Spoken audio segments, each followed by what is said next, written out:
the introduction should be something like you saying something like, "Welcome to the coach's office."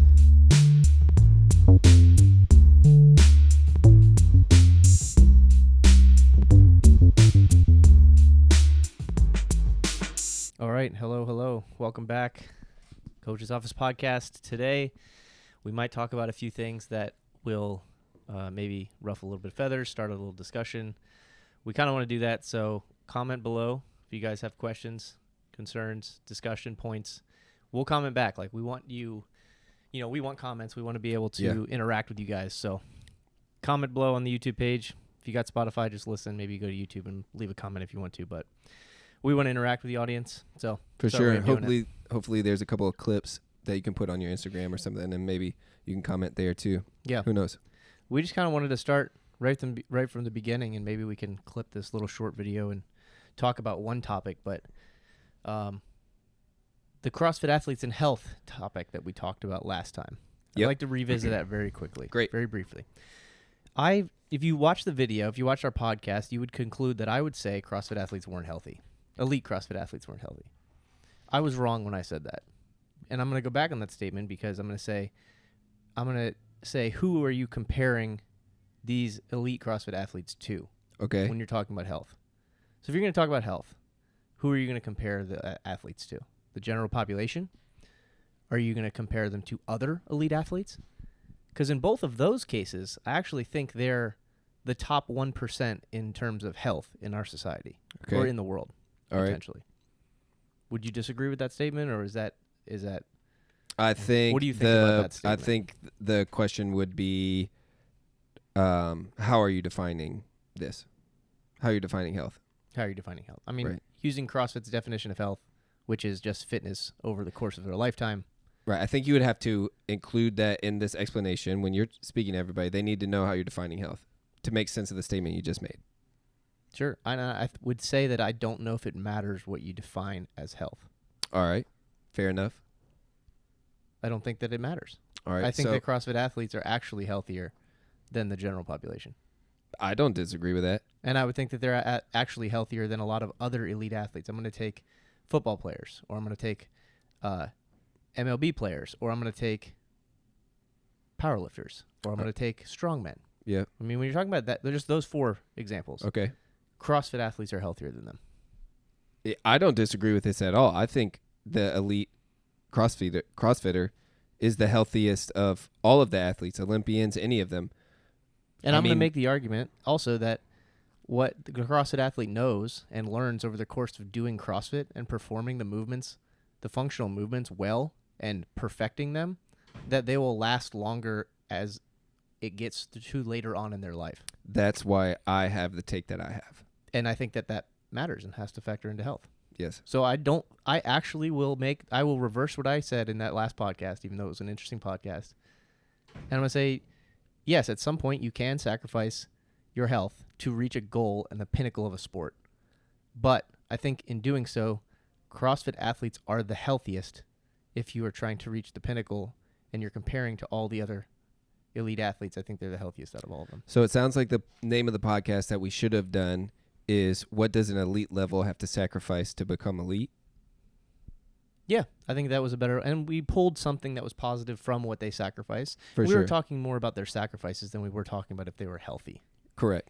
So I'm going to back up on that one and say, I think I was wrong with what I said. Yeah, the language was a little bit wrong, which is hilarious that we usually chirp back and forth, talk pre-podcast, whatever. We're not doing that today because we're both super fired up. I'm thinking super clearly right now. I have notes. I want to talk about this a ton. And 2 days ago, I mentioned that I wanted this podcast to be about doublespeak. Okay. About saying one thing and it meaning something else. Trickery, manipulation. That comes from the podcast before too. But I don't think we used doublespeak in the last podcast, and the clickbait, the title, the informative headline, what it is, was we were trying to discuss or trying to diagnose health, and seeing what that meant. And it sounds like after doing the podcast 24, 48 hours later, you've come to the conclusion that CrossFitters are able to sacrifice. Go ahead. CrossFitters are able to sacrifice. Sorry, the CrossFit. Yeah, the video did cut out. CrossFitters' sacrifice to become elite is actually pays dividends way beyond what other athletes do to become elite. Towards their health. Towards their run, health, let's say? yeah. Potentially. Longevity, those things. Potentially. I don't see why not. I mean, how could it not? Well, that's the thing. We're testing it right now. Like, it's so new. The yeah, sport's you're so right. new. I mean, I'm one of the youngest people that has started it and continued to this point. Like, Right. I'm 31 now. I've been doing it for 12 plus years, Right. So, I mean, we're running the experiment now. So, the statement would be, the hypothesis would Right. be, this is what would happen. CrossFit athletes, in the end, would be have a longer longevity or have better longevity Right. throughout their life and a higher health. Right. Higher health markers. Which makes it a little interesting on the critique of CrossFit too. The unhealthiness of CrossFit is, wait a second, this thing is only 12 years old. How do you think you have a large enough sample size to decide whether or not this is dangerous, right? That word in the beginning, the danger word. Mm-hmm. I mean, it used to make me furious. Yeah, what's dangerous about it? Squatting below parallel? Picking things up off the ground? Moving your body through ranges of motion that's supposed to go through? Is the dangerous part of it having an ego?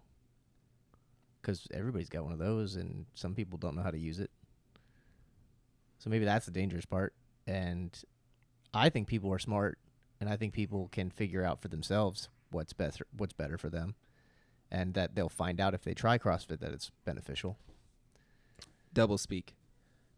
If someone wants you to stop doing CrossFit and uses the word dangerous, it's because it's dangerous to them and what they're trying to keep you doing.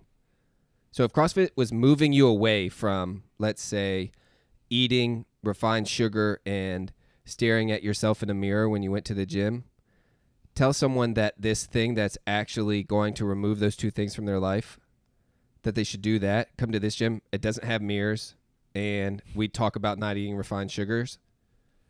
They're going to call that dangerous. Double speak. Yeah, I mean, I think that I would give people the benefit of the doubt and hope that they just don't understand the methodology and they don't understand the functionality of it, or they don't understand. They only see, oh, this person's injured, they're coming to me. All these 10 people are injured, they're coming to me. They all say they do CrossFit. Therefore, CrossFit is bad. It's like they're taking their thoughts and they're making poor conclusions from their own hypotheses. Right. And it all has to do with sample size. Oh, look, I've seen these. That's a big factor. Sure. You know, I know 5 people who did CrossFit and now they're injured. A lot of people do that. I mean, a lot of people say, I know this person that does this, therefore it's all this. Yeah. It's so hard to have a conversation with somebody who believes that way, because they're just looking at one thing. They're not looking at the evidence that exists. They're not searching for it. They're not going looking for answers. They're just believing one thing because they see one. It's an experience. That's all. Yeah. They believe personal experience is everything, kind of thing. Okay. So you and I believe personal experience matters. Mm-hmm. We believe that it's important. Sure. But there's something, what do we do? What do we have? What exists for us that we don't fall into that trap then? When it comes to personal experience? Yeah. So like what do we... I mean, if you're open to seeing another person's experience or point of view that's contrary to your own. Right. Or at least, willing to look at it. Willing to see something else. Or other test than what it. you believe. Testing, you know? testing, retesting. That's why I like CrossFit, and I believe their methodology is true, is they're focused on testing and retesting, and it's very empirical in that sense. Mm-hmm.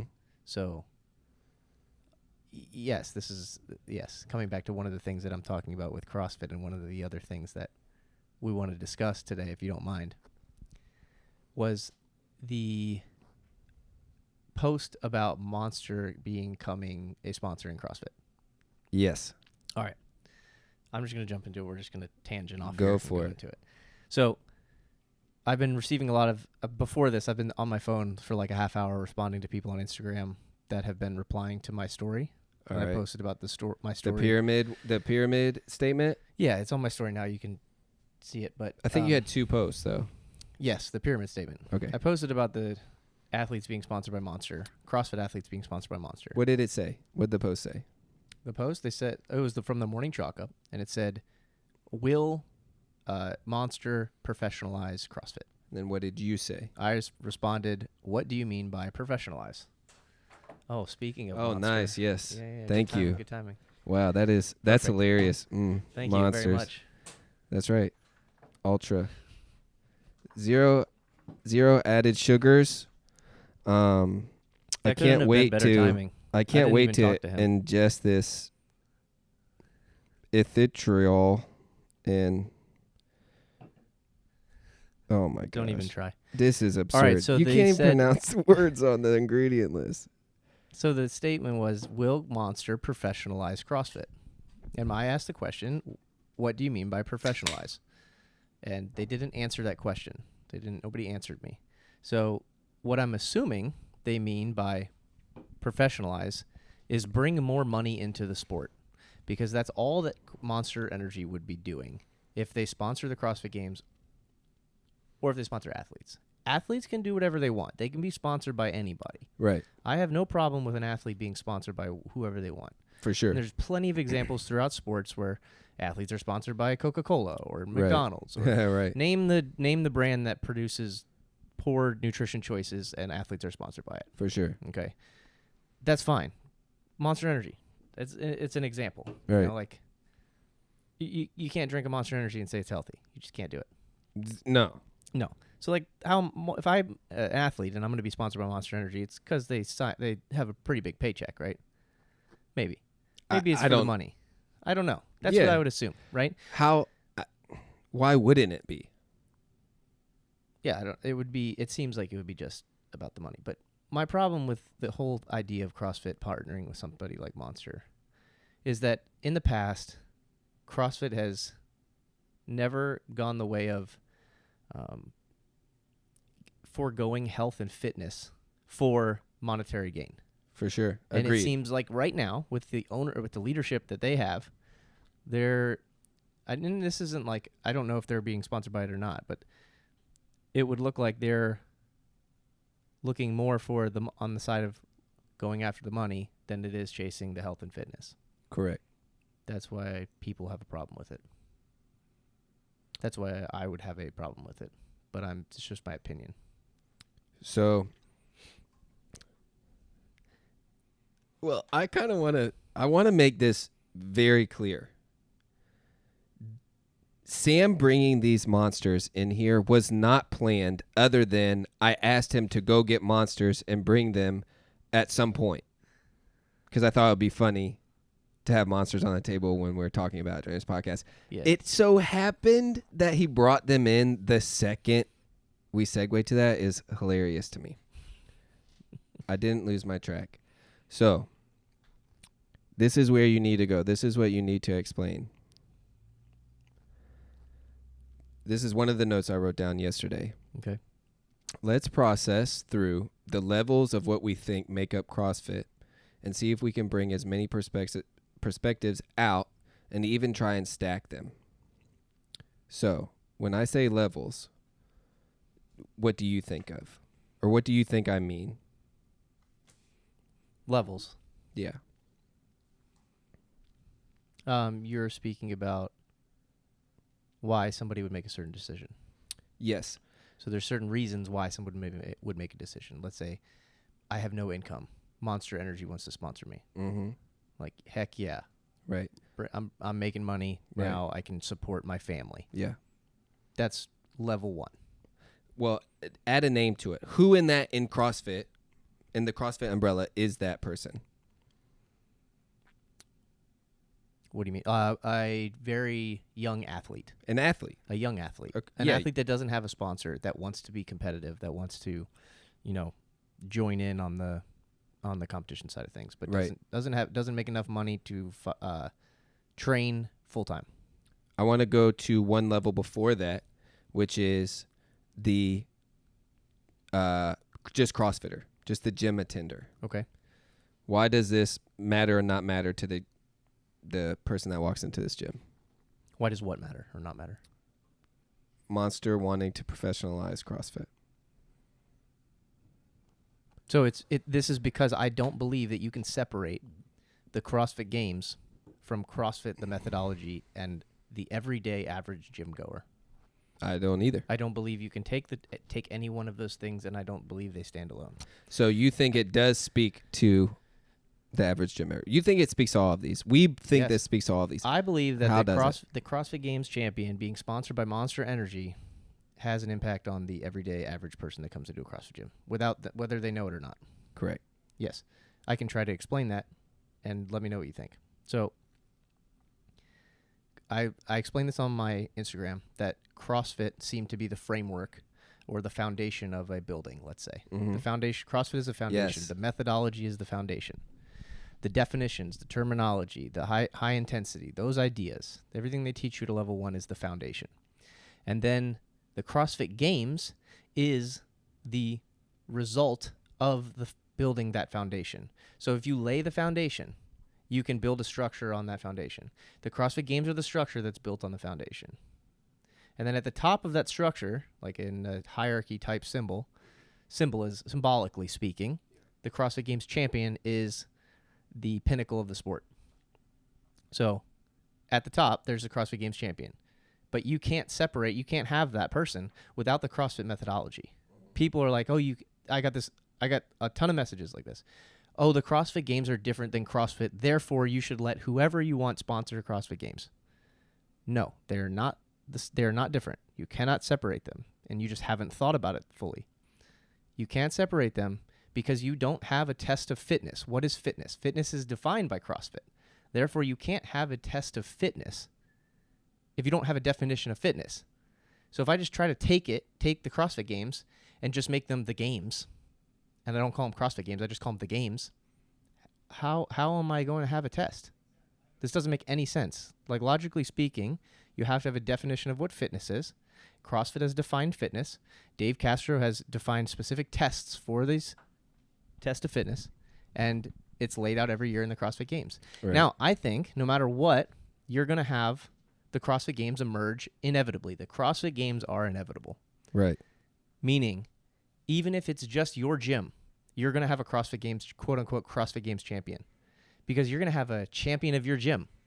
Yes. Who everybody knows they're the fittest person in the gym. Right. Whether they've declared them in a test of fitness or just, and everybody just understands this. Right. They're going to be the champion of your gym. And then at some point, you're going to be like, hey, that gym down the street, I'm going to see if I'm a fitter than everybody else there. Correct. And then you test maybe all the gyms in the area. And then all the gyms in your state. And eventually, it's going to turn into the CrossFit Games. 100%. It's inevitable. People Yes. don't understand that. Yes. The way that CrossFit is structured in their methodology will naturally lead to competition across the board and is in the biggest space possible. So the smartest thing CrossFit ever did was to facilitate a competition that was worldwide, Yes. that anybody could come to, that was open to anybody, and that opened it up and laid the foundation for the CrossFit Games, for CrossFit to grow. That was the best thing they ever did. Yes. But it also grew CrossFit. Correct. So it's like you can't take one without the other. You can't have one without the other. You could have CrossFit, but the CrossFit Games are going to naturally happen. You build a foundation. It's like, why do I have a foundation? Right. Like, I'm going to build a building on that foundation. So it's like, it's inevitable that's going to happen. Okay. So that's just my thought on the CrossFit and the CrossFit Games, and people telling me that they're separate and they should be different, and they're different, and they're not different. They're more alike than they are different. I mean, think about it. Just sit and think. They're way more alike than they are different. Sure, the CrossFit Games athlete does more volume. Who says that the CrossFit Games needs to be done over 4 days? Why can't it be done over 2 weeks and you do one workout every other day? Right. Why does it need to be done in a weekend? It doesn't. That's just what Dave came up with. So everybody believes in their head that they think that that's the CrossFit Games. Like, it's just one aspect. The volume side of it is just one aspect. Why you got to think outside the box, people. That's all. So The Games is not an extreme form of CrossFit. It is CrossFit. yes, correct. It is CrossFit, and it is CrossFit expressed in the way that it was intended to be expressed. So Yes. when you come into a gym, whether you know it or not, you are trying to become the CrossFit Games champion. Or at least your coach should be pointing you in the direction, meaning upwards, towards Yes. the CrossFit Games champion. Correct. If your coach isn't pointing you upwards towards Correct. the CrossFit Games champion, you should find a new coach. Yes. And I'm not saying that JB Anderson, you need to try to be the fittest person in the world. I'm saying Correct. JB Anderson, you need to walk into the gym and you need to be better than you were the day before, Right. which is towards the CrossFit Games champion. Right. 'Cause that person's So supposed pause to- for a second because people are going to, they don't understand what you just said. Okay, let's clarify it. Clarify. So this is what you have to do. You have to now explain to them why the games champion is symbolic and not literal. Mm-hmm. All right. Okay, we'll start there. The Games champion is a symbol of what CrossFit is supposed to produce, right? Yes. Yes. Just go No, for I'm 30 not- seconds help, on that. Help me. It's We got to go so back good. and forth here because you got to help me flush this one out. All right. Oh, what did you just say? You got to help me get this, produce this idea here. So the CrossFit Games champion is what CrossFit is trying to produce, is the representation of what CrossFit is trying to produce. Yes. So when we're talking about the average gym goer right now and why this the Monster sponsorship and how it impacts just this one level. It impacts just this one level because if you're going to start talking about the symbolic nature of the CrossFit Games champion to the Joe Schmo that's coming in at 400 pounds that needs to lose 200 pounds, and you're going to tell him or her your job to come here is to become the fittest on the planet, that will overwhelm them, it will burden them, and it will actually probably revert them out of the gym and back to their old ways. Yes, because it's too much for them to handle at one moment. Correct. Which sounds very familiar, right? If I'm going to be speaking, if I can transfer this symbolically over with when you go to church. Mm-hmm. What do you do when you go to church? What are you trying to do when you take yourself and you walk into the doors of church? It's a process. Part of it is a renewing process. It's a process. It's just like CrossFit. It's a process, right? But during that process and that time that you're there, whether you went there just for the coffee or you went there for the music or you went there for you like the book, you like reading out of the book, you like when somebody reads to you, whatever, you wanted to see your friend, you're going there and the person leading you should be trying to produce in you Christ inside of you. So you to become like Christ is the goal when you go to church. Right. Whether you know it or not. Correct. That it's hard to kind of explain more than that. When I walk into a CrossFit gym. I think that's good. Yeah, when I walk into a CrossFit gym, your coach's job is to try to bring out the best inside of you. And what is symbolically the best in the CrossFit world is the CrossFit Games champion. And I'm not saying that the CrossFit Games champion and Christ are the same thing at all. They're not even close. They're symbolically similar. Right. Very similar symbolically. Because both communities operate the same. We riff on this consistently. But yeah, there's so much carryover, but like the Venn diagram in the middle, there's yes, so much carryover so in the much. middle between going to CrossFit Gym and going to a church. Right. And that's why people call it a cult. Right. You know, it's like, hey, that's there. I get that. Yeah. You just got to understand it. Right. So when your coach, because I'll reverse engineer this for you and riff on this one too. If the coach is pointing at him or herself, is that helpful for the class to emulate? Potentially. It could be. Potentially. It could be. All right. Why potentially? Because they might be an example in a certain area that would be you could look to for growth or motivation or aspirations. Correct. And I think they might have a virtue, carry a virtue that you would find appealing, that you want to hold. Correct. So you have your coach that's coaching the 5 p.m. class, and let's say that coach is not fitter than every member or every attendee of the class, not fitter. Everyone in the class is better than this coach. Mm-hmm. However, this coach could carry something with him or her that's so valuable that the member is going to see this value, this encouragement, or these intangible things, right? Let's say it's knowledge, understanding, how to get people skills. I mean, go on. Like the list endless. goes on. Yeah. Right. So you're going to be able to lean into that, take from that, and then apply it right to the direct metrics that is just, work over time. Or the foundation CrossFit built. Correct. Yep.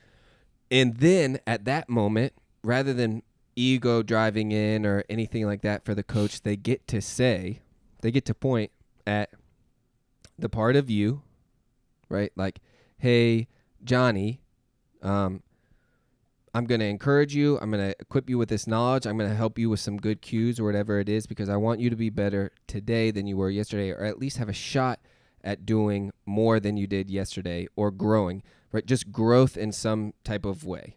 Mm-hmm. If that person then says, well, what am I shooting for? Like, what is the thing that they're going to aim at? What is the thing that they're going?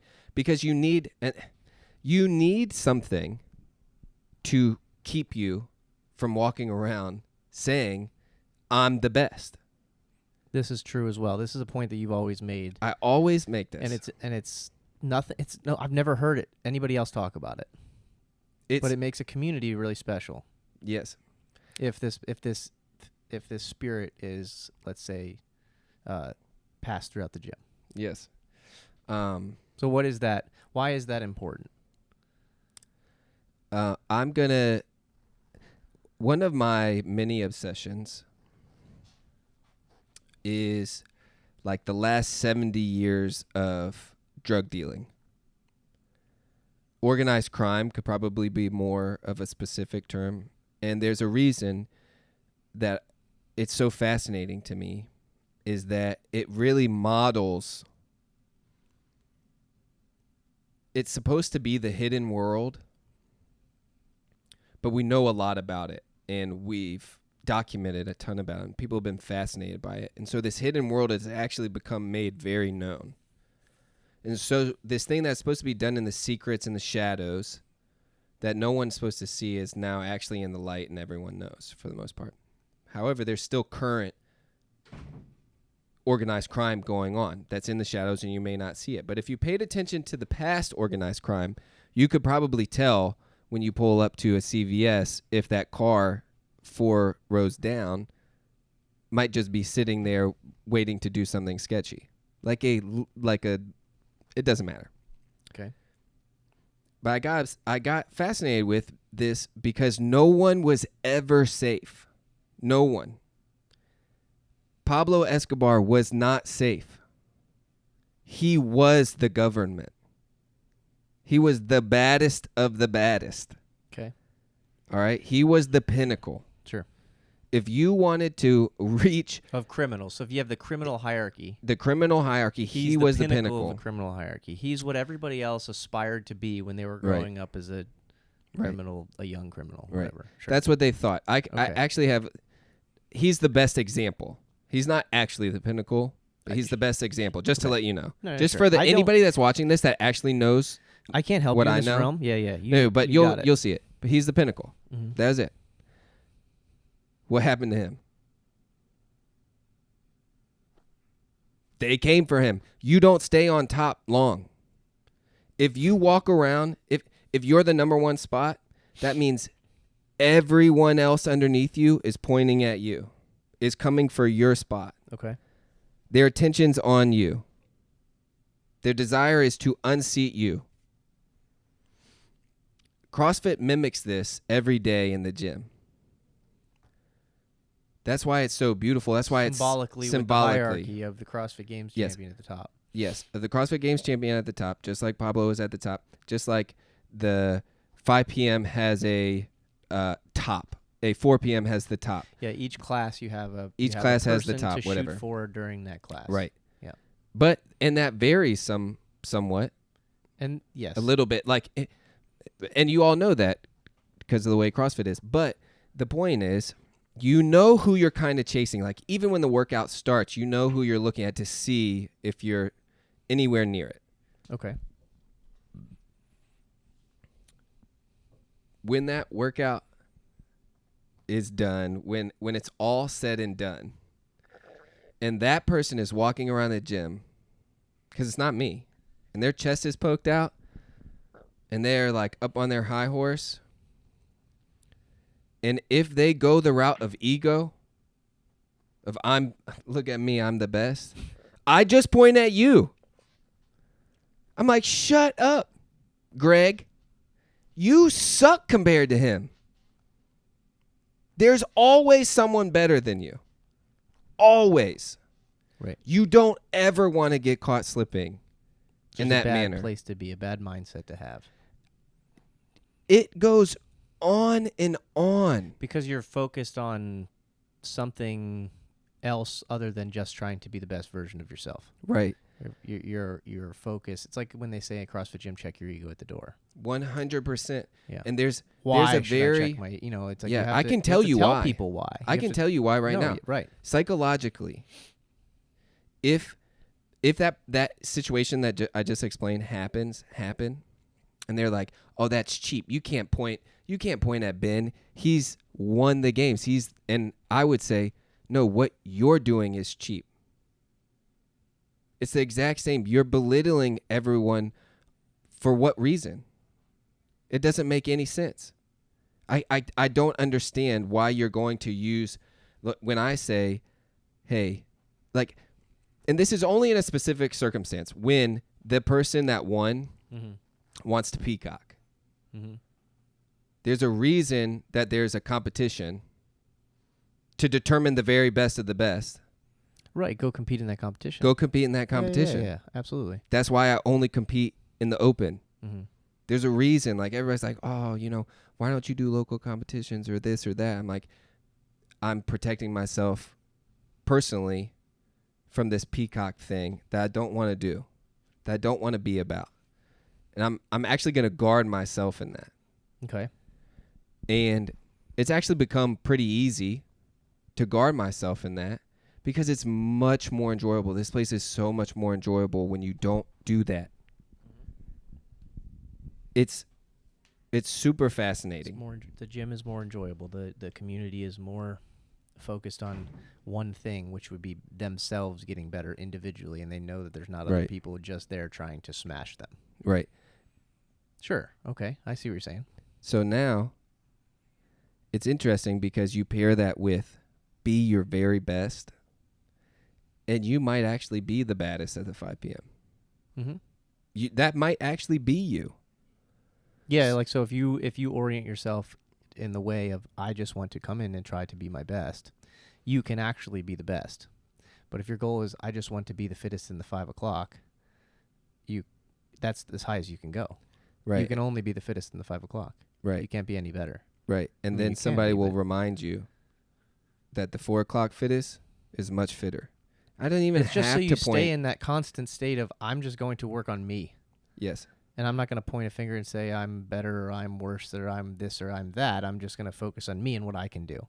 And how many people get caught up in the comparison game? I mean, look at our world today. It's just it's constant comparison. Comparison is the thief of joy. I mean, you can't come in and train and love what you do. It will steal. You're right. You can't be joyful at the gym. No. If you're always constantly comparing and you're not playing the game of, I want to focus on me. It will steal your joy. Rep shaving will steal your joy. Lying about your time will steal your joy because it's a comparison game. And the second you enter that arena, you lose. It might feel good in the moment. Right. That's the thing. You're like, oh, I beat everybody. I'm this, I'm that. But it's like, but you didn't. Let that go. Oh, that too. Yeah, you didn't. You actually didn't. Like, now you've just created a matrix that you've entered yourself into. You're just living in this false reality. That's why I love Krypton. I really think that the community that we have is very focused on themselves. Like, meaning very focused on the idea of being your best versus, but they know when to compete. Yes. Yeah. And they know how to compete. For the sake of continuing to go through the levels. I wrote them down. Okay. All right. Start with the regular CrossFitter. Level 1. What do we say level 1 was? Level 1. Level 1 is the CrossFitter, is the person that enters the gym. Okay. All right. Level 2. What do you think level 2 is? Because this is movable for right now.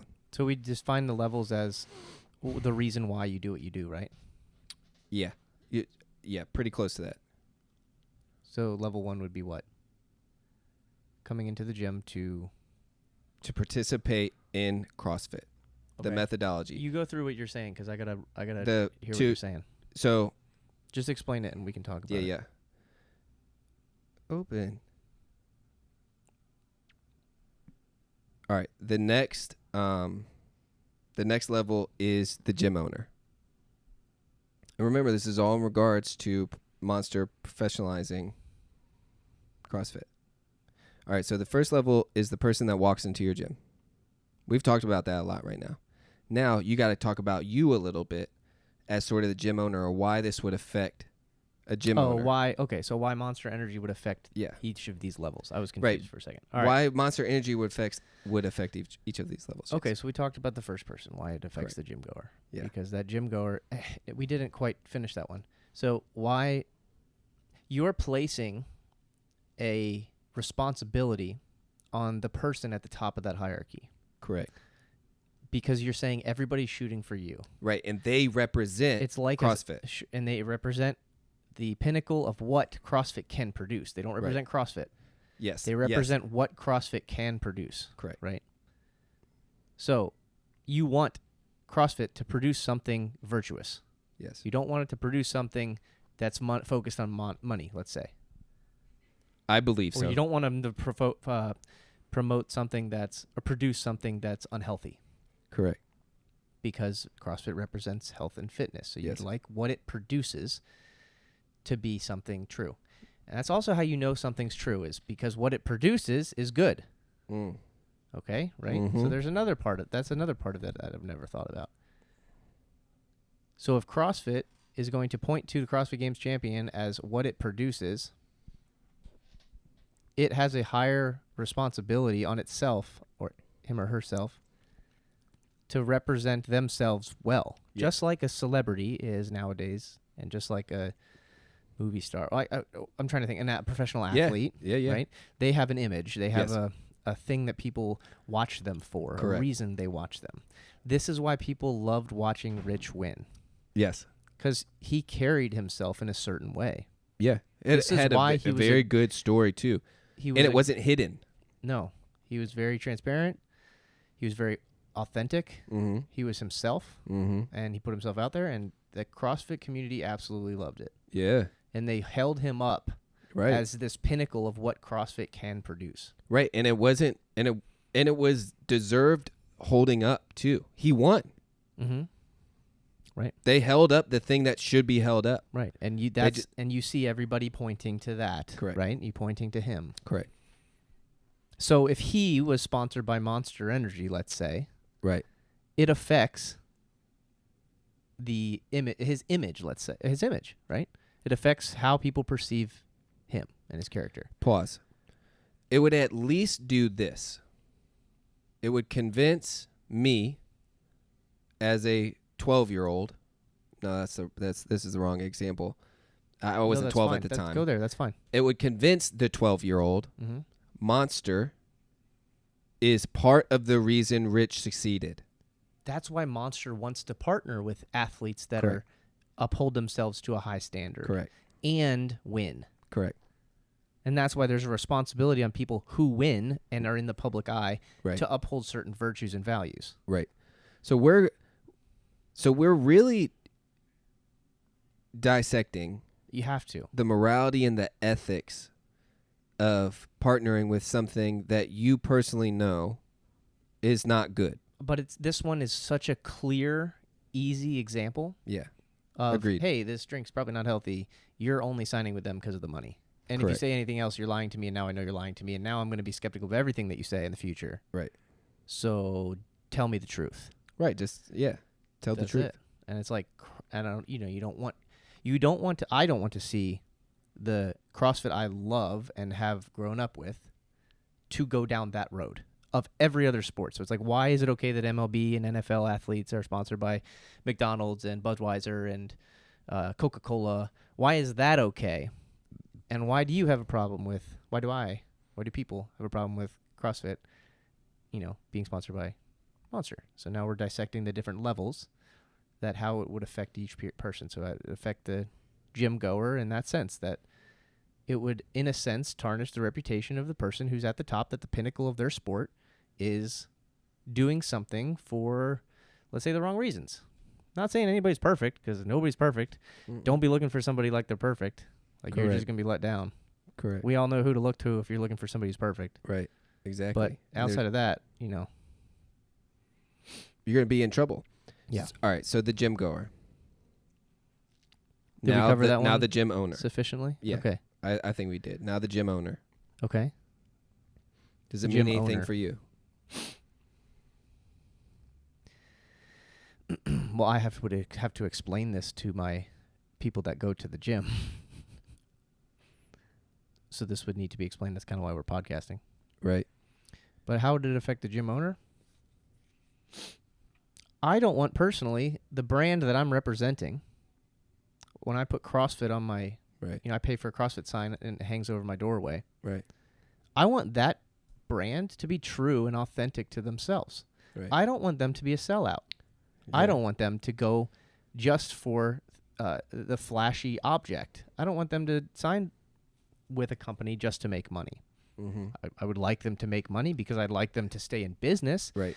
But I'm going to just go out on a limb and guess that they're probably not hurting for sponsorship opportunities. Correct. I could be wrong. Look, I could be wrong. I can't imagine that they're hurting for sponsorship opportunities. Mm-hmm. Could be wrong. I don't know. But I want that company to be authentic and true to what it teaches. You want something to practice what it preaches. You want to look up to the CrossFit Games champion and you want them to practice what they preach. Mm-hmm. You don't want the CrossFit Games champion to say, oh, I didn't ever do CrossFit and I won the CrossFit Games. Like, what? Bro. That would disprove your entire theory of CrossFit being effective, true, and good. Correct. Okay, so that's how it would affect me as a gym owner. I want to represent a brand that's authentic and stands by the things that it believes in, no matter what. We'll let that one stand as it is. It doesn't need to go any further. How does it affect the employees that work for CrossFit? So I think that's the next level above you. Above the gym owner? Yeah, above the gym I owner. mean, gym owners are essentially workers. This is the funny thing. It's like we had this debate of like, should CrossFit sponsor the athletes that win the games? It's like, should CrossFit should CrossFit endorse these athletes? Should CrossFit endorse the affiliate owners that use their name? What should be the interaction between a CrossFit affiliate and CrossFit? Right, because HQ? currently you pay. You pay an affiliate fee, right. and you run the gym how you want to run it. Right. You pay for the name that's CrossFit. That's a great model. I believe It's as fair, it's to as begin, equitable it's as possible. Yeah, I mean, it's straightforward. It's just like the CrossFit Games and why I was attracted to CrossFit in the first place and the games. Just go win. Right. You don't got to do anything fancy. Go train in your garage, like I did, Mm-hmm. and then go win the CrossFit Games. Right. And you won the CrossFit Games. Right. And that's yours. Yeah. Go get it. Yeah. Nothing stands in your way. Oh, no. Maybe a couple $100 for some equipment. Who can't get a job and save some money? It's like, you can do it. Oh, yeah. Yeah, you can train hard. 100%. I went to college for 4 years, and during college, I competed in the games for 4 years. Yeah, which is crazy. And then I opened a business, and I worked from 5 a.m. to 8 p.m. and beyond. I coached all the classes in the beginning, and I competed in the CrossFit Games. Yeah. Now, there were a lot of times where I was like losing my mind Right. because I couldn't remember my own name, and I forgot a ton of stuff. And Right. yeah, but It's taxing. it's very taxing. Yeah. But it's like, okay, you can do it. You can be a parent and compete in the CrossFit Games. Yep. Like you can be married. You can have these roles in society. Right. You can have a job. Yeah. Who says you gotta just quit and train all the time?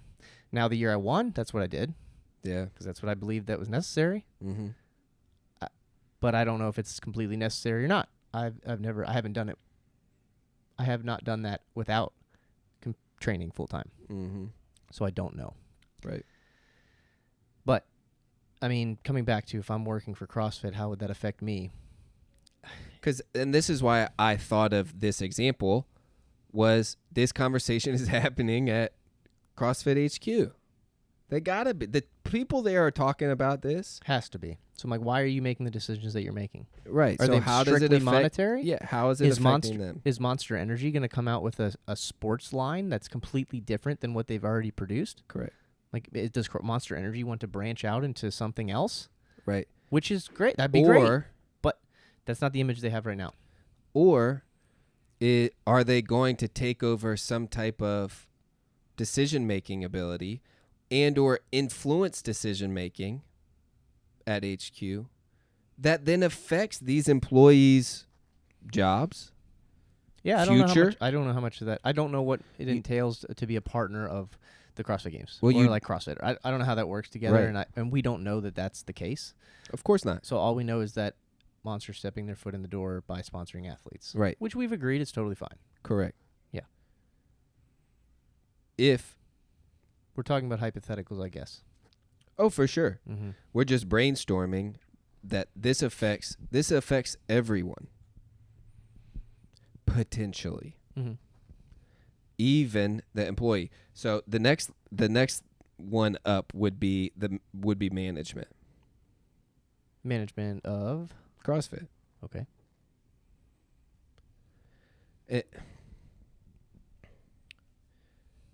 I think it's all similar. Similar if we're talking about the decision-making process. I think this is very similar. It's why do you make the decisions that you make? Like Yes. I've said from the very Yes. beginning, personally, for me personally, Right. I can say this. I'm not going to be sponsored by a company that I don't believe in. Yes. That I don't use for a specific purpose to help me reach my goals. Okay. I'm not going to be sponsored by Coca-Cola, like a company that's, or Monster Energy, whatever. Like, sorry, Monster, not going to be sponsored by you. Right, bro. If But they it's like- showed up with like a $2 million endorsement. Yeah, right. what And you gonna and my dad's like, I mean, if they paid me that, I'd drink Monster Energy all day. He's joking, Right. But it's like it's a thing. Bro, Money talks. I make no money, and it does talk. And And it depends on your situation. Like bro, if I get a DM from Monster and they're like, "Yo, we'll sponsor the podcast for like $500K," dog, what am I supposed to do? I'm gonna say no. I don't care. I've lived my whole life this way, but I'm rare in that way. I don't care. it's But not that's the what point. brings That's a you great- happiness. It doesn't bring me happiness. Money doesn't bring me happiness. And this is why I wanted to go through the levels. And you've sort of teased this. You fished this out. You figured out what I was doing without telling anyone. Like, stop doing what you're doing. It's all the same. Yeah, the decision seems the same. It's why do you make the decisions you make? Yes. And How many levels deep are you going to go into that decision process? Are you going to say just about the money? If you need the money, fine, by all means, do it. You probably don't if you're a CrossFit Games athlete that's been competing at the CrossFit Games at finishing the Right. top 10 yes. for multiple years. Yes. You're probably good. Yeah. Just But what Could be wrong. happens? What happens if Could it's have, all like- about the money? It's Yeah. always all about the money. Listen, world, follow the money. Always. Please. It's not hard. money does drive a lot of things, so yeah. So, but this is why I wanted to do the levels part. Because the money affects the CrossFitter that comes to the gym differently. It affects the gym owner that runs the gym that the CrossFitters go to differently. It affects the money pouring in, affects the employee for CrossFit and their relationship towards HQ and then the gym and then the normal gym owner differently. The money that comes into the management side is going to affect the employees and the gym owner and the CrossFitters differently. And then you get to the owners of CrossFit and the board or the overseers or whatever, the way upper management is settled. That money is going to affect that differently. And that trickle down, whatever process you want to talk about with that is if the money affects the owner and the board away and it steers them in a direction, well, that money has now affected everyone underneath it. Mm-hmm. Everyone. Well, that's what I'm talking about. Of if you're at the top of any structure, hierarchy, whatever, you have a certain level of responsibility.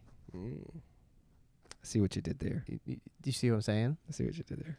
Right. So if you're the owner of a company, you have the responsibility to act in a way that's virtuous, that other people would respect, that other people knew if what you were doing behind closed doors wasn't okay, you shouldn't do it.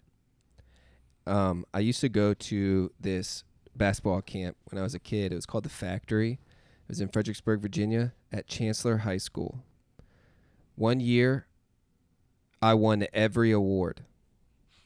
That's how good at basketball I was. Nice.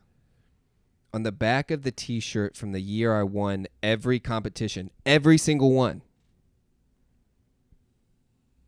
on the back it said, character is not what's seen when everybody's watching. It's what's seen. It's what's seen when no one is watching. What is it? Mm-hmm. Yeah. It was something along those lines. Yeah. Right.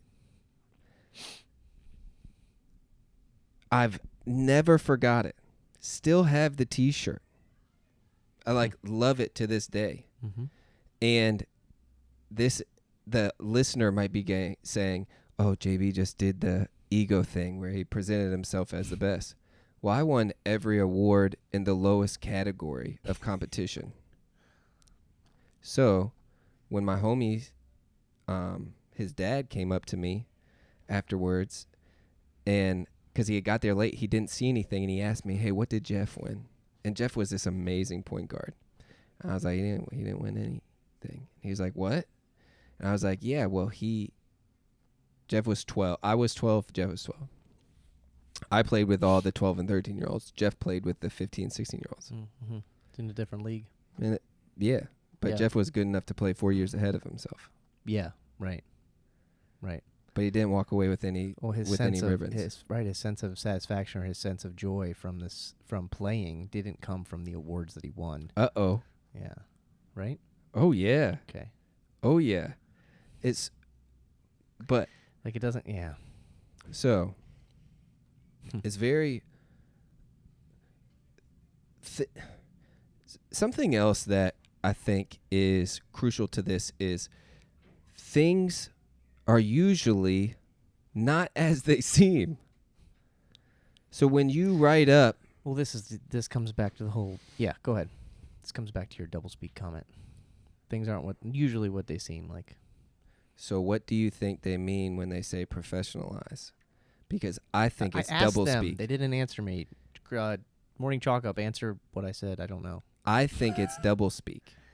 Well, I think so too. I think they just said it to kind of draw attention to the post, but doublespeak for what? Yeah, even more so. All right, so doublespeak, I believe the first place that I ever heard doublespeak was the book 1984. Doublethink. That's doublethink? Mm-hmm. All right, well, I've changed it to doublespeak. I don't know if doublespeak was in the book or not. I think it is, but it could be wrong. Mm-hmm. But no, doublespeak's an actual term. It's when you say something to try to... It is. It's when you say something to try to cover what you're saying to mean something else. But it sounds good, but it means something the opposite. Yes. So this is going to ruffle... Professionalize. We can go with professionalize. Let's stick with that one. Right. So what could professionalize mean? Professionalize sounds good. It's great. Why wouldn't you want CrossFit to be professional? That is the normal question that you'd ask in your brain when you read the word, can it professionalize CrossFit? And the normal person that's responding to you right now is going, why can't you see that this is good for you? Yeah, you want your sport to be professional, don't you? Yeah, don't you Why would you not professionalize your sport? Right. Isn't this great? How dare you take money away from athletes? If athletes can make money this way, why would you say they couldn't? Exactly. Right. That's the easiest comment. That's what we go scroll through the page. And It's so easy. That's it's an easy critique. But granted, that's okay. You have to step. Let's say these critiques are stepping stones to get across this river of nonsense to the truth. That's the first one. Absolutely. Sure. Why wouldn't you want that? Sure. Oh, because of and then the next stone and the next stone. And we've sort of tried to lay out these stepping stones for you to get from this side of as to why we have a problem with Monster being sponsored. Yeah. Correct. Whether it's at CrossFit Games athletes or CrossFit. Whatever. Yes. Yeah. if you're going to use, and when I say double speak, that's leading to double think, whatever it is, I think I'm more interested in the product that we keep talking about, the outcome, which is you're being tricked. the product, the outcome of the term, of the word being used. Yes, Of sorry. the fact that you're being tricked by someone just saying something what's the intention? What's the intention with that statement then? Let's continue with the All right. the professionalized. What's the intention to say? Why would they say that? It's for you to sign a bad contract. What's that? It's for you to get tricked into thinking that you're getting a good deal and you're not. Here you go. Would you rather $1 million now or a penny that doubles every day for 31 days? Definitely the penny, because I'd have $11 million. Right. Don't try to trick Most me people with that one don't know that, right? They're like, oh, that's crazy. A penny over 31 days. There's no way exponential growth happens that way. Well, most people don't see how decision making via leverage by a corporation can cause this same thing in the opposite direction. One can ascend you to the pinnacle, again. which you could call heaven, right? Mm-hmm. Signing the right contract, or signing that wrong contract could That's why you have to be careful of what you're signing, right? You have to be careful of the contract you're signing. You have to be able to discern what the doublespeak is that they're saying and what it is that they actually mean. right. This is very important. It's like a pharmaceutical company saying, this drug has side effects. This drug could cause... And then they this speed drug could up. cause whatever. It's like a Right. side effect. Right. Instead of just saying, this drug could kill you. Right. It's like, if they said that, you might rethink taking that drug. 100%. But yet they're going to continue to pump drugs in your face on television every day through commercials. Right. And they make them look like they're the best things in the world. 100%. That's a form of what you're saying. That's a form of doublespeak. yes. When you Yes. have a cereal box that says that a certain cereal is heart healthy, Yeah. great example. It's like, Correct. wait, if I eat this, it's healthy for my heart? Wow, Mhm. this sounds real. I'm going to eat this. I really like these. Holy smokes. Sugary Lucky Charms. Right. The heart healthy? Or Right. whatever it is. Right. You know, I'm just giving an example. Oh, But yes. you have to, you don't understand that that's not what they're actually saying. They're just trying to get you to buy the product. Correct. A lot of people are waking up to this kind of stuff. Correct. I think this is the first thing that kind of opened our eyes to these types of ideas. Maybe one of the first things Yeah. was nutrition. Yes. Like what we're told about nutrition is not what actually is Correct. about nutrition. Correct. Nutrition is so personalized that you can't just blindly follow one person when it comes to nutrition. Everybody's body reacts different to food. And, it's like, what it makes me think of that one quote from, I don't know if it was from Ben Franklin or something. He's like, the doctors in the future will be prescribing food as medicine, and it be tailored to you specifically. Yeah. You know, how many doctors do that? The good doctors do that. Like Right. people that understand that nutrition and health go hand in hand. What you eat, what you put in Yeah. your What's body. it's Socrates, let thy food be thy medicine, and thy medicine be thy food. Yeah, there you go. So, But that's just another example. The nutrition side was another example. and here's the other thing, the hidden world. I'm always like, I'm really, really intrigued by the symbolic nature of things around us in regards to the things that are hidden. Like almost behind the veil, behind the curtain. When you say they're hidden, what you mean is you just have to go looking for what they're actually saying. Correct. Because they're not saying what you think that they're saying. Right. And anyone that's ever interacted with a child or even a human at this point, like, you know what I'm talking about.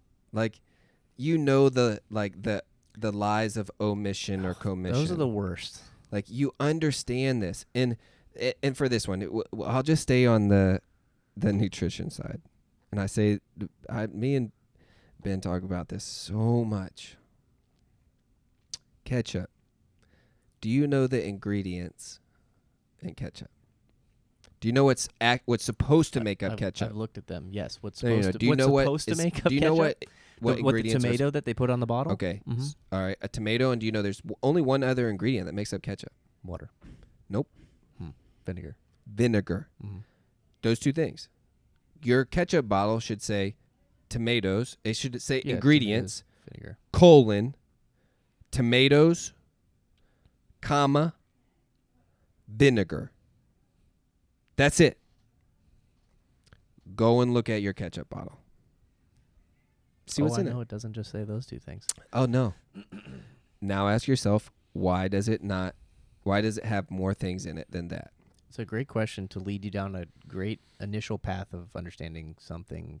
Right. That things aren't the way that they seem. Right. And now you're like, oh, okay, maybe I should pay. And it's just like you get to pay a little more attention to smaller things, or in this regards to those things, right? Why does that matter, JB? To me, just ketchup. You know? To me, that this matters a ton because I get it.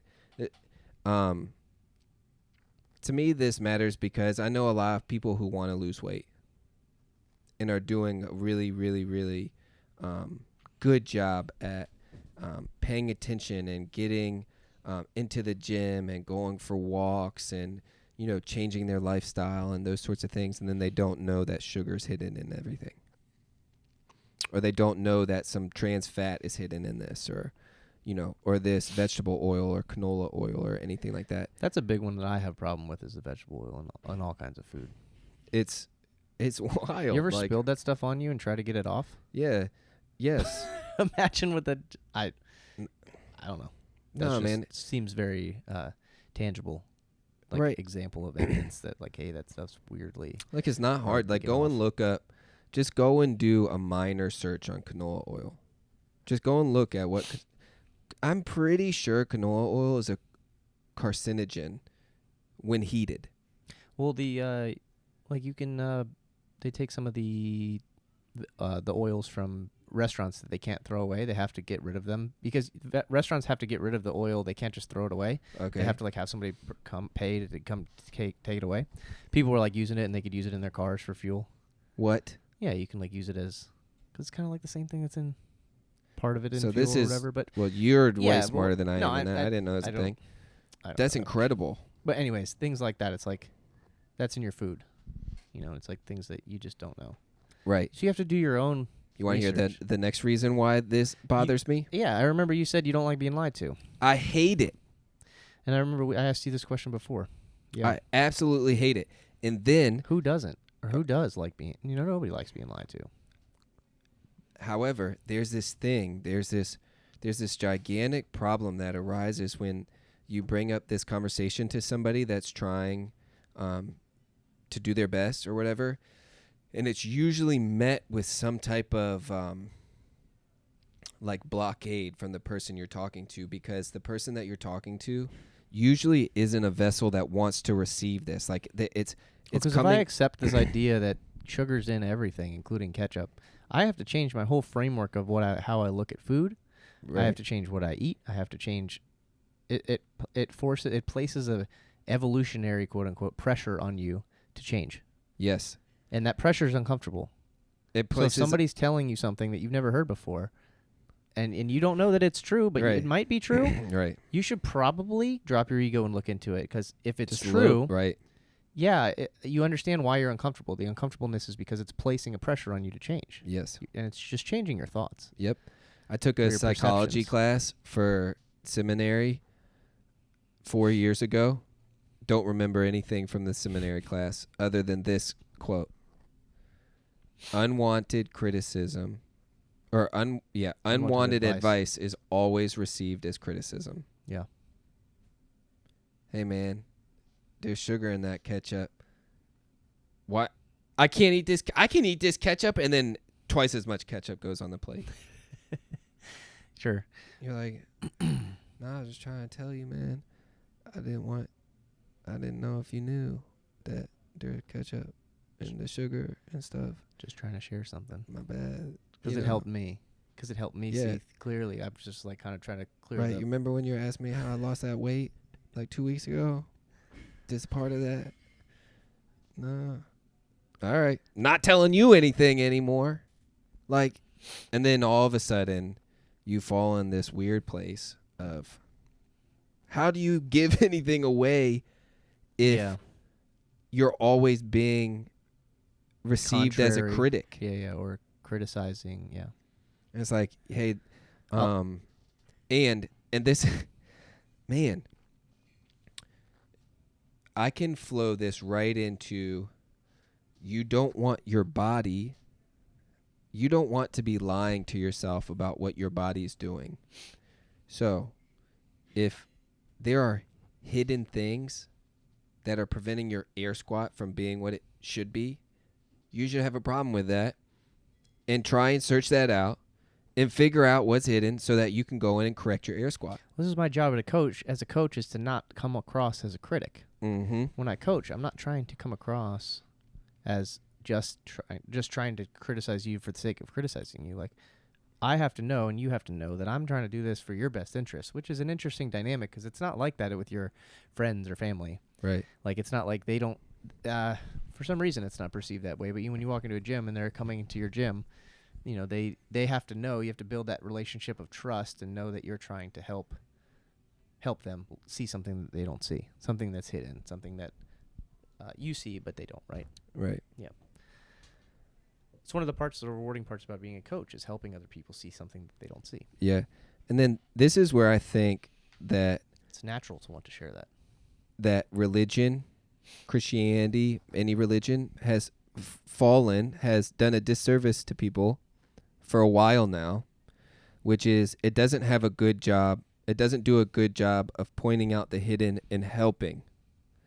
It does a good job of pointing out the hidden and condemning. Or criticizing or judging. And it's always been the critique. And it's like, so. And that's an easy thing to point at and say, look, that's just their. Look at you hypocrite. Yeah, you're criticizing, right? You critic. And it's like, that could be pointed at me right now. Like, look at you hypocrite. You took a drink. You drank the Monster.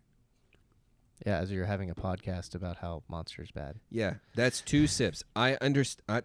This is not hidden to me. I know what this cost me. Like, I really do. So if you're going to enter into the world and you're going to take on the beasts of the world that have hidden things all around them and you're going to try and conquer it, well, you need to know what it's going to cost you. And I know what drinking this is going to cost me. It's as simple as that. Do I want to pay the price or not? Sometimes I do, sometimes I don't. Mm-hmm. I spent part of the pandemic perfecting a chocolate chip cookie recipe. I do make the best chocolate chip cookies. I'm dead. I'm serious. Should you eat chocolate chip cookies? Yeah, you can. Why if not? You know what it costs you. That's the here. Okay, we're gonna jump into a nutrition topic if you really want to. So this is my thing with trying to explain to somebody: the better you eat, the cleaner you eat, for the longer period of time, and the more you understand it, and the more you know about it, like you're saying, the more you can cheat. Yeah, the freer you are to eat freer cookers. You are. The whole to discipline eat equals freedom, right? Right. That type of idea, that principle, that's a principle. Yeah. Right? That's something that's true. And it's true because it's proven true in multiple different domains. Correct. Over the course of time. Yes. And it lasts, right? So it's true. So that's true. That you can, if you are disciplined, you can cheat more, but you probably won't want to. That's the other thing. Is like you learn about these things and you learn about what they do to you, and you probably don't want to drink the rest of that Monster Energy. I'm not going to drink the rest of it. And I don't think you will. I think we just had these on the table for show, but it makes my mouth dry. But yeah, so the more you understand about nutrition and the more you pay attention to what you eat, the more you don't have to pay attention to what you eat because it comes natural. It's second nature. The fitter you are in this gym, the more often you come in here, the more often you train up to the level of an elite CrossFit athlete and CrossFit Games champion, the more you don't have to train, the more you already are fit and you carry that fitness throughout your life, and the healthier you will be. So, to end this, I want you, just you, to answer this. In my note, I wrote this. Interpret it. The forgotten in CrossFit, what does it represent? The forgotten. Yeah. I'm not sure where you're going. The forgotten. All right. This is where the thought stems from.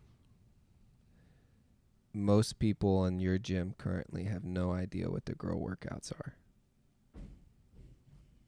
Not. Oh, forgotten meaning like, okay.